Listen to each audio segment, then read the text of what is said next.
Saudara, hari ini masa kampanye Pilkada 2024 resmi dimulai. Pasangan calon dari 545 daerah yang terdiri dari 37 provinsi, 415 kabupaten dan 93 kota akan bertarung untuk merebut hati pemilik suara. Di sisi lain ada pula 37 daerah yang menggelar Pilkada versus kota kosong. Lalu bagaimana kerasnya pertarungan di Pilkada kali ini, khususnya di Pulau Jawa? Apa pula yang harus dikritisi dari kontestasi paslon melawan kota kosong? Kita bahas soal ini bersama sejumlah narasumber. Ada dosen ilmu pemilu Universitas Indonesia sekaligus Dewan Penasehat Perludem Titi Anggraini. Selamat pagi Mbak Titi. Selamat pagi. Direktur Eksekutif Trias Politika Strategis Agung Baskoro. Selamat pagi Mas Agung. Pagi Mas Freddy. Dan juga melalui sambungan virtual ada Koordinator Gerakan Kota Kosong Gertak Slamet Marioko. Selamat pagi Pak Slamet. Selamat pagi Mbak. Ya, saya ke Mbak Titi dulu Mbak. Kalau lihat kampanye pilkada yang dimulai hari ini kan ada di tadi sudah saya sebut ya 415 kabupaten kota, lalu 93 kota. Ini akan mulai kampanye hari ini semuanya. Ya, yang harus disoroti apa pemikiran yang pertama kali harus dimiliki oleh seorang pemilik suara sebelum mereka mulai jauh melihat sosok-sosok paslonnya? Yang harus dipahami bahwa suara itu berharga. Suara itu punya nilai, bukan cuma satu suara. Oke. Tapi justru dengan satu suara, kandidat itu bisa menang, bisa kalah. Ya. Nah, yang kedua adalah suara itu harus merefleksikan bagaimana kita berusaha menjawab persoalan pada diri kita, keluarga kita, lingkungan kita, dan lebih besar masyarakat kita. Oke. Jadi bagaimana kita menerjemahkan, sebenarnya kan suara itu cerminan martabat diri kita. Karena Mas Radi, jurnalis, saya dosen, Mas Agung konsultan politik, dan apa dia rektor, mahasiswa, S1, S2, S3, SMA, semua dihargai sama oleh negara. Karena negara ingin mendengar secara setara.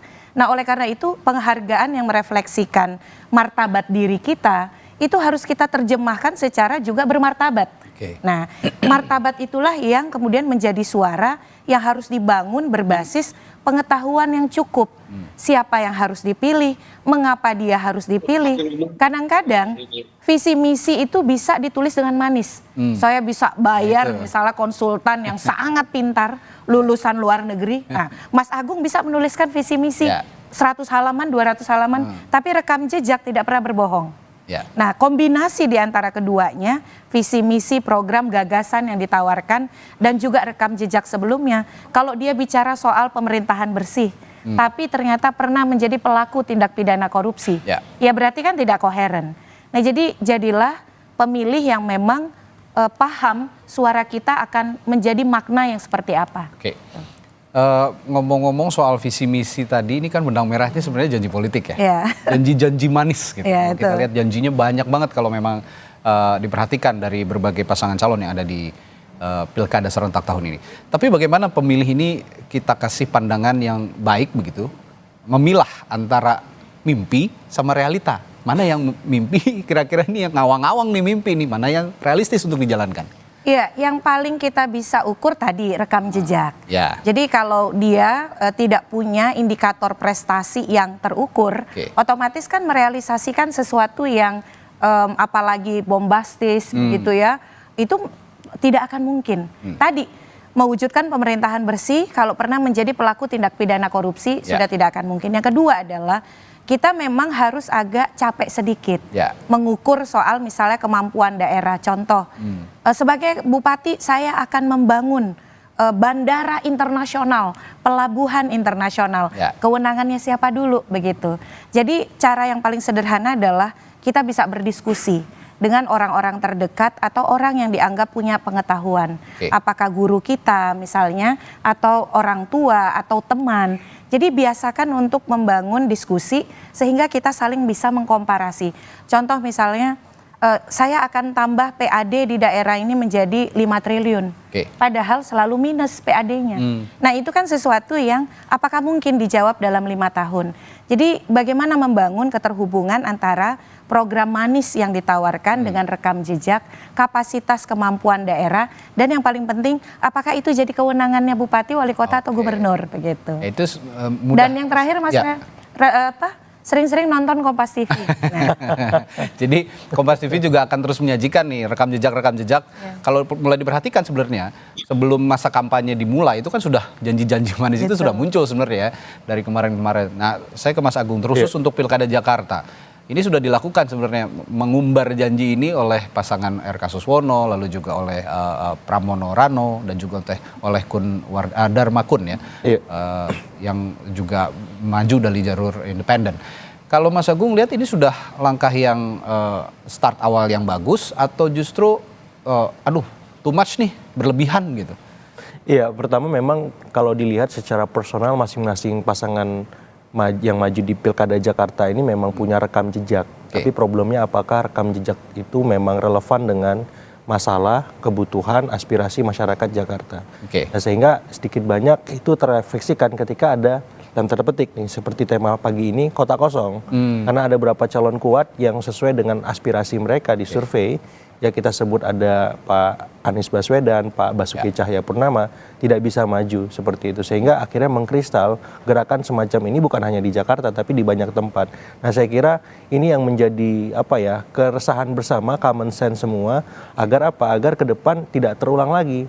Nanti Mbak Titi bisa ulas lebih jauh bagaimana kemudian supaya itu bisa termitigasi dengan baik dan akhirnya ke depan bisa banyak calon yang muncul.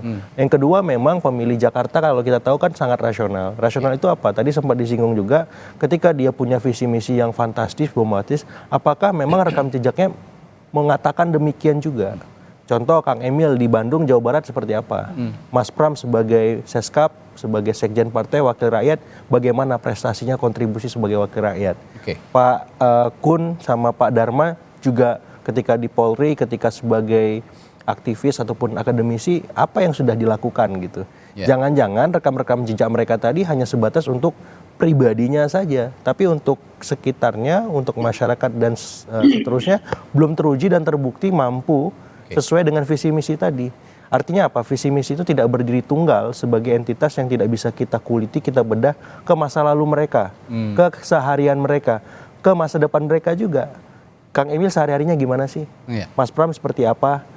Pak Dharma Kun bagaimana gitu. Dari situ kita akan tahu bagaimana sebenarnya sosok pemimpin ini. Apakah memang sejalan dengan visi misinya atau sebatas omongan doang seperti itu. Menarik kalau lebih jauh menilik Pilkada Jakarta. Tadi sempat disinggung juga sebenarnya dua entitas besar di Pilkada Jakarta, seorang Anies Baswedan dan Basuki Cahayapurnama nggak ikut nih di Pilkada Jakarta kali ini. Ini yang menarik. Tetap ada 3 pasangan calon. Tapi tadi disinggung soal kota kosong, Mas Agung.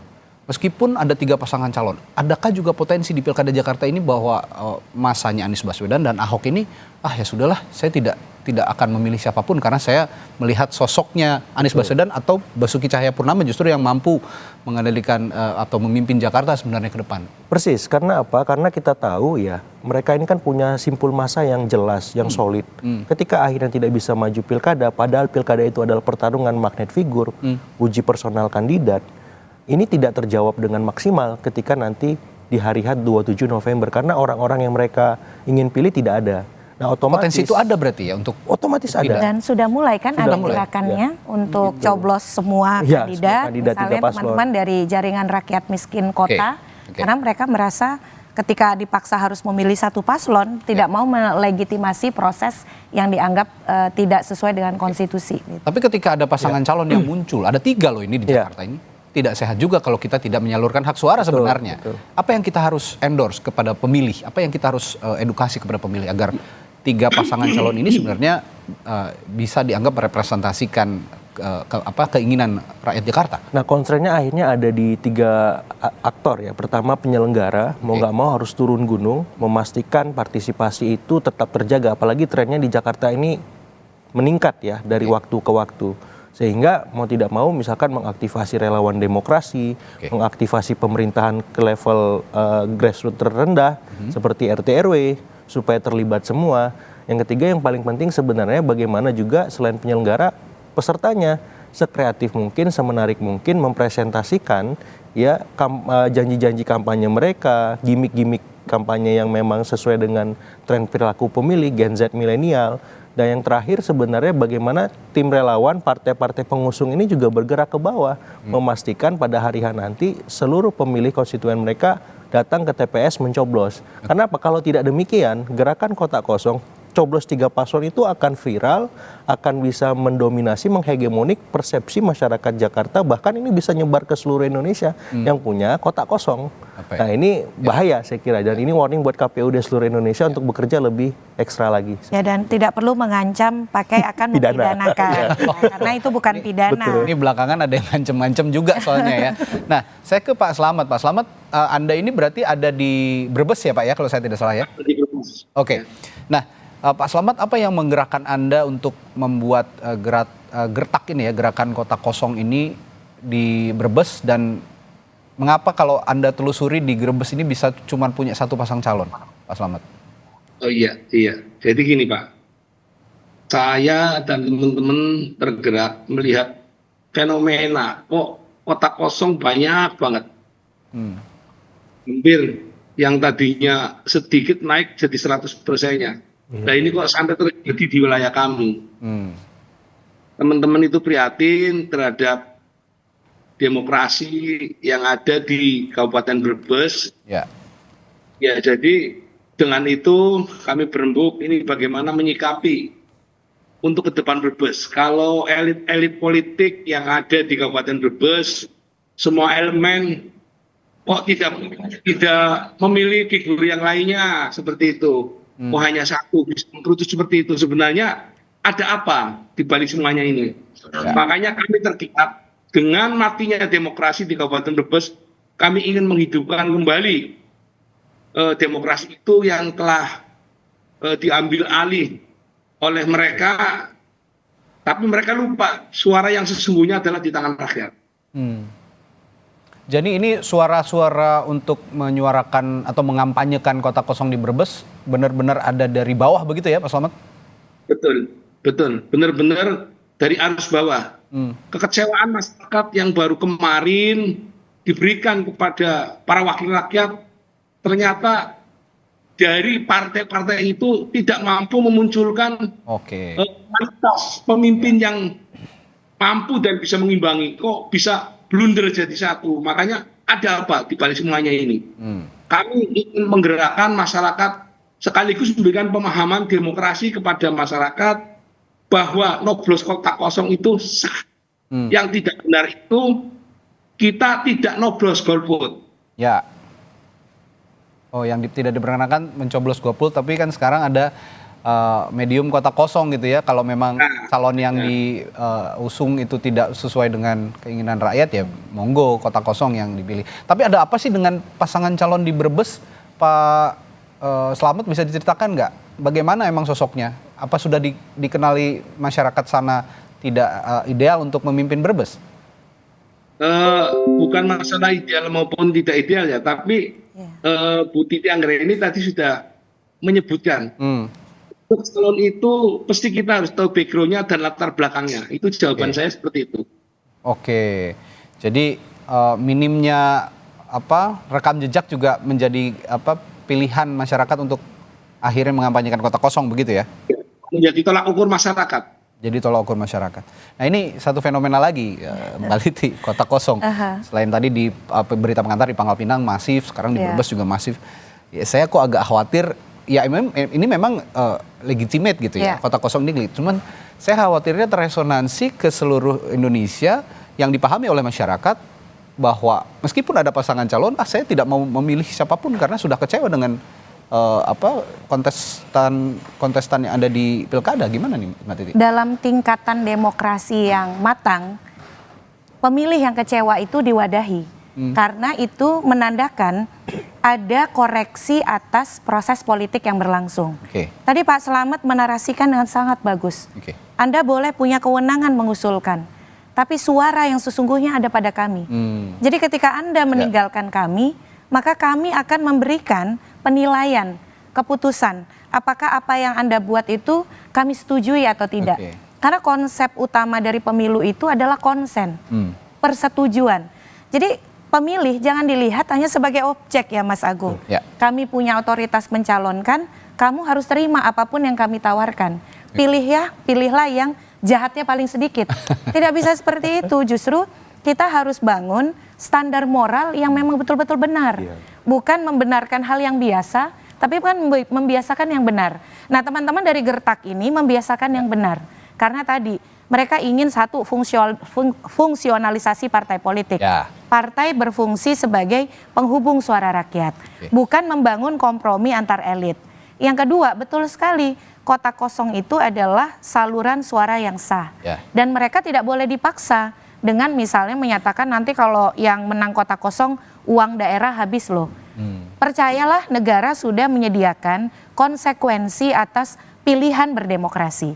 Kalau kota kosong menang, maka sudah diputuskan pilkada akan tahun depan, bukan 5 tahun lagi ya. Karena ada narasi yang menyebutkan nanti di pilkada serentak 2029 baru akan ada pilkada lagi. Tidak, tapi tahun depannya. Nah, justru tadi saya setuju dengan Mas Agung. Yang harus dilakukan oleh pasangan calon, inilah kondisi demokrasi yang sebenarnya harus kita jawab juga dengan dewasa. Kan kita selalu ingin masyarakat kita dewasa. Nah, sekarang masyarakat kita dewasa secara politik. Tidak mau hanya disuapi oleh sesuatu yang mereka anggap tidak merefleksikan apa yang mereka mau. Jadi bangunlah narasi, gagasan, dan juga dialog yang betul-betul meyakinkan masyarakat, saya ini bukan main-main, saya ini bukan produk dari rekayasa. Nah, ketika kemudian masyarakat sudah didekati, diyakinkan, mereka masih merasakan butuh alternatif pilihan yang lebih baik. Artinya kan memang level masyarakat kita sudah tinggi tuh, tingkat keterdidikannya. Jadi jangan ditakuti, tapi malah diresponlah dengan demokrasi yang lebih matang lagi. Oke, tapi kalau bicara begini arahnya, Mas Agung, seolah-olah partai politik itu kan biang kerok di pilkada serentak. Kita juga tidak ingin menganggap partai politik itu biang kerok sebenarnya kan, karena mereka juga bagaimanapun dalam sistem bernegara dan berdemokrasi di negara kita punya peran penting, punya peran utama. Mereka menempatkan orang-orang terbaiknya di parlemen, pun juga di eksekutif. Gitu. Ini representasi partai politik yang diusung. Bagaimana kalau saat ini mengarahnya partai politik ini dianggap seperti biang kerok? Mereka harus memulihkan kondisi ini. Ya, saya kira memang sangat mendesak ya Mas, merevisi undang-undang pemilu kita kalau dalam konteks ini agar dari hulunya memang sistem kita benar mengkondisikan agar tidak terulang lagi fenomena kota kosong ini.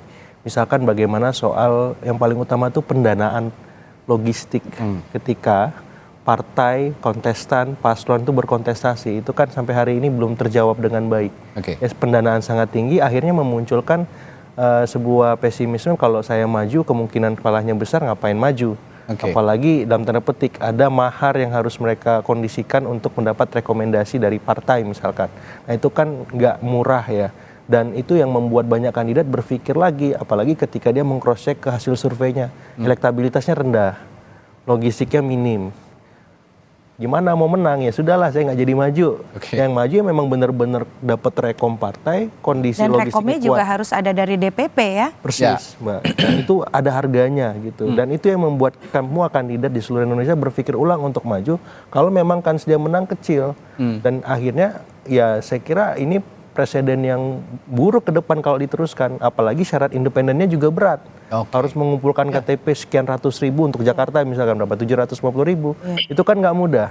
Kalau syarat itu dikurangi, threshold nggak perlu ada, saya kira akan banyak variasi menu demokrasi kita di pilkada nanti. Dan itu ujungnya ya revisi undang-undang pemilu nanti. Dan saya kira juga perlu dipertimbangkan juga apakah pilkada ini harus serentak. Nah itu supaya apa? Supaya ini harus ada kajian lagi lah. Karena lebih banyak mudorotnya. Tapi begini Mas Agung, revisi undang-undang pemilu, ujung-ujungnya partai politik juga loh yang revisi. Ini berkali-kali juga dalam setiap penyelenggaraan pemilu ada revisi, dan mereka juga yang merevisi. Rekayasa ini justru kalau saya tarik ke belakang, rekayasa politik ini justru dirangkai oleh mereka sedemikian rupa sejak awal begitu, sehingga tercipta produk-produk undang-undang, termasuk undang-undang pemilu yang terjadi saat ini. Nanti setelah jeda akan tanyakan gimana pengawasan juga terhadap orang-orang partai politik ada di parlemen, supaya kita juga bisa ikut nih, punya andil untuk mengawal kalau memang undang-undang pemilu harus direvisi sejak awal, ditilik benar, supaya bisa benar-benar memberi keleluasaan untuk rakyat memilih berdemokrasi dengan sehat. Saya akan tanyakan itu di Sapa Indonesia Pagi setelah jeda. Tetaplah bersama kami, sesaat lagi kami kembali.